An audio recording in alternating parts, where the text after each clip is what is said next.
Imaginez un penseur du XIVe siècle, un homme qui, des siècles avant Machiavel, avant Montesquieu ou Marx, a développé une théorie vraiment complète sur la montée et la chute des civilisations. Et pas un simple érudit dans sa tour d'ivoire. Non, justement.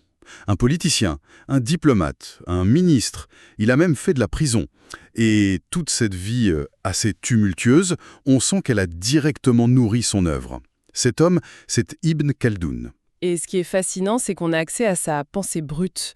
Pour notre discussion, on se base sur ses prolégomènes, dans la traduction française de William de Slane. Une traduction du XIXe siècle, mais qui reste une référence. Tout à fait. Mais on a aussi son autobiographie, ce qui est très rare. Ça nous permet de vraiment tenter de voir qui était l'homme derrière le livre. Et de comprendre pourquoi, encore aujourd'hui, on dit qu'il a quasiment inventé la sociologie. Et l'histoire moderne? Rien que ça? Rien que ça. Notre exploration sera donc un peu double. On va essayer de comprendre l'homme pour mieux comprendre l'œuvre. On va d'abord s'intéresser à sa vie, qui est un véritable thriller politique. Ah oui. Ensuite, on se penchera sur ce livre un peu étrange, les prolégomènes. Qu'est-ce que c'est, au juste? Et enfin, on plongera dans ses idées les plus explosives, je dirais. Celles qui semblent parfois avoir été écrites hier. C'est parti. Alors, pour bien saisir la portée de son œuvre, je pense qu'il faut vraiment commencer par l'homme. Ibn Khaldoun, né en 1332 à Tunis. Ce n'est pas un théoricien de salon. Non, c'est le moins qu'on puisse dire. Sa vie est une succession de prises de pouvoir, de trahison, d'exil. C'est à la fois un acteur et un observateur direct des mécanismes qu'il va décrire plus tard. C'est le point de départ essentiel. Oui. Son autobiographie, elle le dépeint comme un homme qui est constamment sur le fil du rasoir, qui navigue entre les cours rivales en Afrique du Nord, en Espagne. Il commence très jeune en plus. Très jeune, à 20 ans à peine, il est déjà secrétaire du sultan à Tunis. Peu après, on le retrouve à Fès, au Maroc, au service des Mérinides. Là, il gagne la faveur du sultan Abou Eynin, mais ça ne dure pas. La politique à cette époque est un jeu très dangereux. On le soupçonne de complot et il est jeté en prison. Il y reste presque 2 ans. Ça doit être une expérience qui marque. Passer des fastes du palais au cachot, ça doit donner une perspective assez unique sur la nature du pouvoir. Exactement. Il apprend à ses dépens que la faveur d'un souverain, c'est la chose la plus volatile du monde. Et une fois libéré, il ne se calme pas pour autant. Ah non. Non, il redevient ministre à Bougie, dans l'Algérie actuelle, puis conseiller à Tlemcen. Il change d'allégeance au gré des opportunités et des vents politiques. Ce n'est pas un simple fonctionnaire, il est au cœur des intrigues, il conseille les princes. Il voit les dynasties de l'intérieur, en fait. Voilà, dans leur gloire comme dans leur décadence. On a l'impression que sa loyauté était assez flexible, on va dire. Mais il y a cet épisode en Espagne qui semble révéler quelque chose de plus profond sur son identité. Qu'est-ce qui s'est passé exactement à Séville, finalement? Alors ça, c'est un moment charnière. En 1362, il est à Grenade, et l'année suivante, il est envoyé comme ambassadeur auprès du roi de Castille, Pierre le Cruel. Un nom charmant. Tout à fait. Et ce roi est fasciné par lui. Il sait que la famille d'Ibn Khaldoun était une grande famille de Séville, bien avant la Reconquista, des siècles plus tôt. Alors, il lui fait une offre incroyable. Laquelle? Il lui propose de lui rendre toutes les terres et les possessions de ses ancêtres s'il accepte d'entrer à son service. Et il refuse, c'est fou. Il aurait pu retrouver une position de grand noble, une vie de sécurité. Pourquoi refuser une telle offre? Il refuse, poliment mais fermement. Et cet acte en dit très long. Il se définit non pas par un passé ancestral espagnol, mais par son identité, sa culture arabo-musulmane. D'accord, je vois. C'est un acteur politique de son temps, dans son monde, celui des sultanats du Maghreb. Il ne cherche pas à restaurer un passé révolu. Son terrain de jeu, c'est le présent, aussi instable soit-il. Donc toute cette vie tumultueuse, toutes ces observations sur la fragilité du pouvoir, il les couche finalement sur papier. Ça donne cette œuvre monumentale, Les Prolégomènes. Rien que le titre est intriguant. Oui, prolégomène, ça veut dire introduction. Ce n'est censé être que le premier volume de son histoire universelle. Mais cette intro est tellement dense, tellement novatrice, qu'elle est devenue une œuvre à part entière. Elle a complètement éclipsé le reste. Complètement. Et tout ça naît d'une retraite forcée. Après des décennies d'agitation, il se réfugie pendant 4 ans, de 1375 à 1379, dans un petit fort en Algérie, la Cala d'Ibn Selama. Loin des cours, il a enfin le temps de réfléchir. De réfléchir au sens de tout ce chaos dont il a été témoin et acteur. Voilà, il prend de la hauteur. Il passe de l'action à la théorisation. C'est la naissance de ce qu'il appelle lui-même une science nouvelle. C'est ça. Il l'écrit noir sur blanc dans sa préface, et pour l'époque, c'est d'une audace folle. Je cite de mémoire, « L'histoire est une branche de la philosophie et doit compter au nombre des sciences. » C'est une déclaration forte. Très forte. Il en a assez des historiens qui, selon lui, ne font que compiler des récits sans aucun esprit critique. Il est assez dur avec ses prédécesseurs, n'est-ce pas? Il ne mâche pas ses mots, pas du tout. Il leur reproche leur crédulité, leurs exagérations. Il se moque gentiment de l'historien Al-Masoudi qui rapporte qu'Alexandre le Grand aurait exploré les fonds marins dans un coffre en verre. Ah oui, c'est un grand classique. Pour Ibn Khaldoun, ce n'est pas de l'histoire, c'est du conte de fées.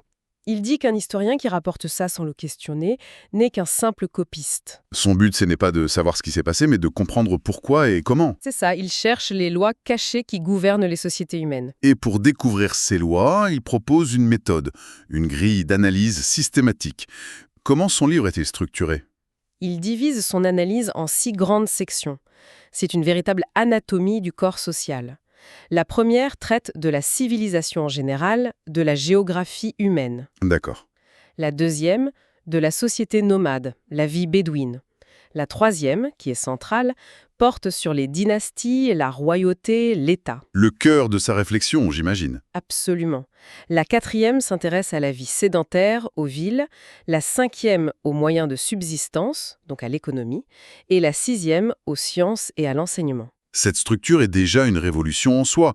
Il ne se contente pas de la politique, il veut tout comprendre, la géographie, le social, l'économique, le culturel. Et ce qui est remarquable, c'est que la section sur l'économie, par exemple, contient des intuitions, mais incroyablement modernes, sur la loi de l'offre et de la demande, la division du travail.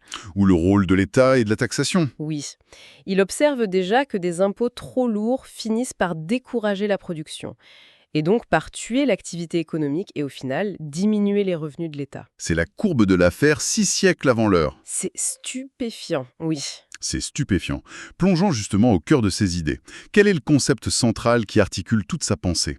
On entend souvent parler de la asabiya. C'est la clé de voûte de tout son système.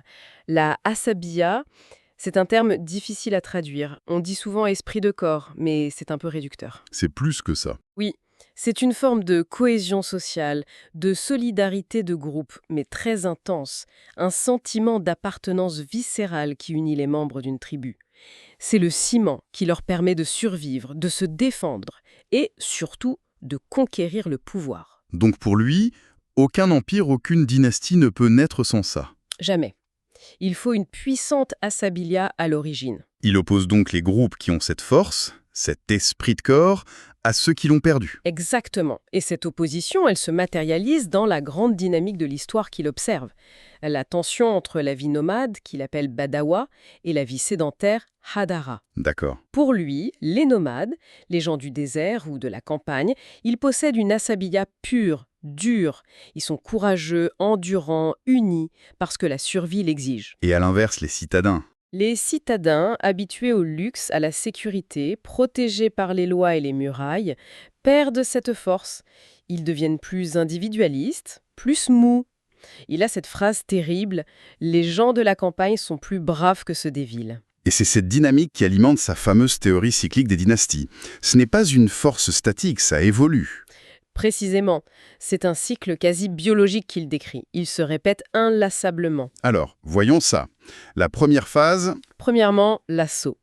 Un groupe, souvent nomade, soudé par une asabiya de fer, conquiert le pouvoir et chasse la dynastie en place, qui est devenue décadente. Logique. Deuxièmement, la construction.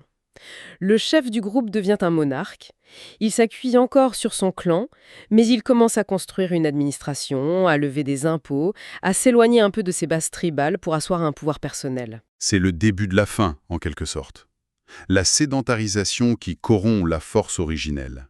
C'est la troisième phase, l'auge, l'apogée et le début du déclin. C'est l'âge du luxe, de la construction de grands monuments.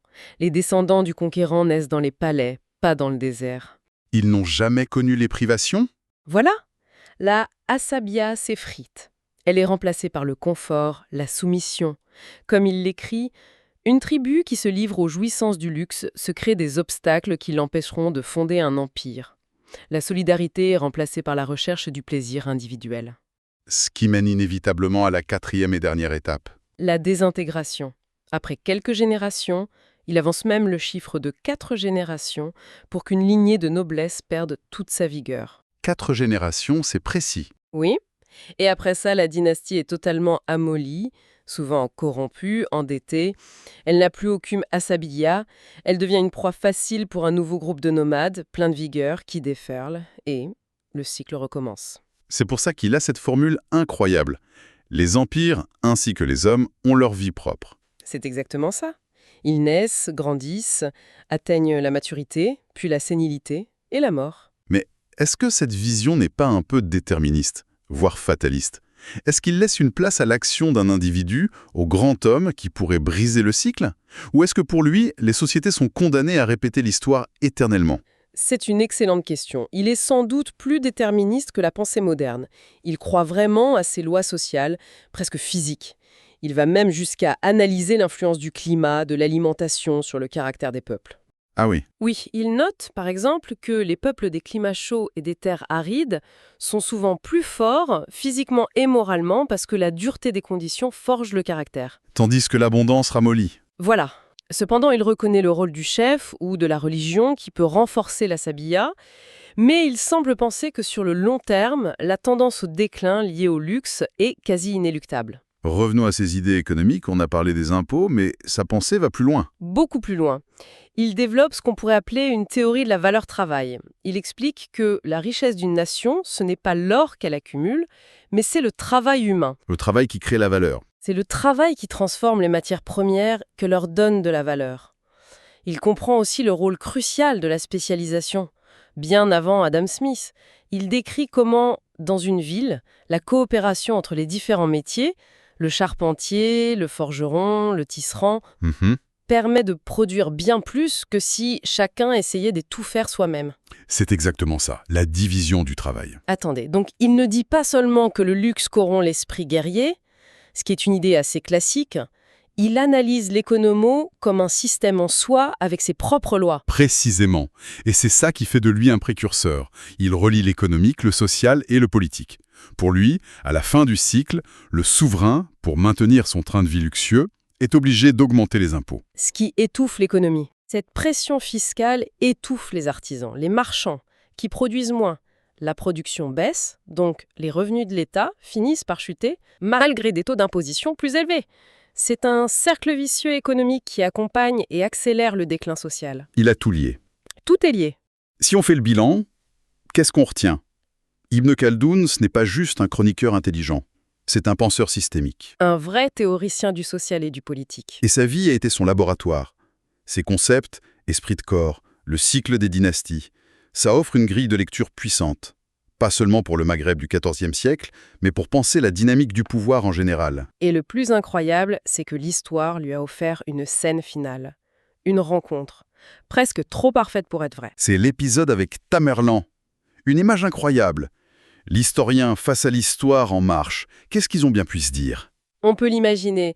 En 1400, il est en mission à Damas pour le sultan d'Égypte. La ville est assiégée par le terrible conquérant Tamerlan, ou Timur-Lenk. La situation est désespérée.